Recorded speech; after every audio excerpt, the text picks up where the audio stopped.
Good day, it's Deacon Dave Lipinski. May God bless you always. Well, we're now in the fourth week of Advent. Christmas is only a couple days away. And normally this is one of the most frantic time for us. We're worried about getting the last of the decorations up, making sure the shopping's done, perhaps getting the cooking started, getting the presents wrapped, getting our travel plans finalized, getting this done, getting that done, and praying that we all have it done for Christmas so Christmas can be perfect. Christmas could be perfect.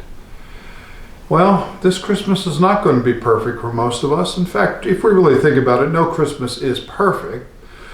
There's always something that gets in the way or a little bit of a problem, but this year it's a little more problematic concerning the fact that many of the gifts we're going to witness being opened may be on a Zoom call rather than there in the same room as the person.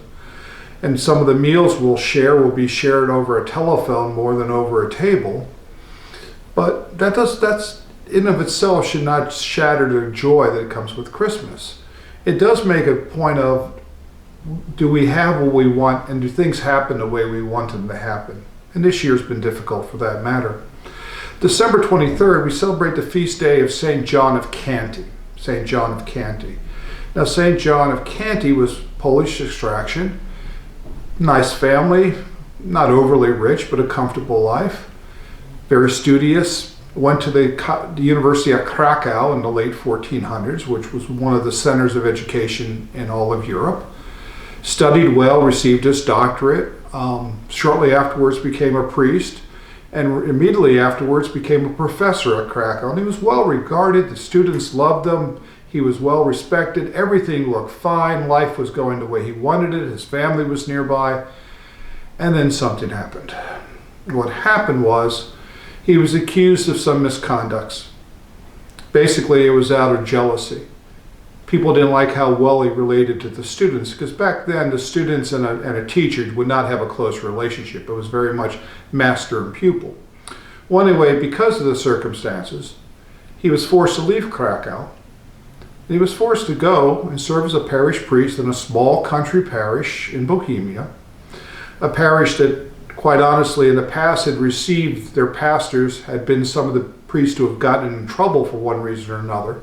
So they weren't really looking forward to this John of Kanty to show up. Well, John showed up.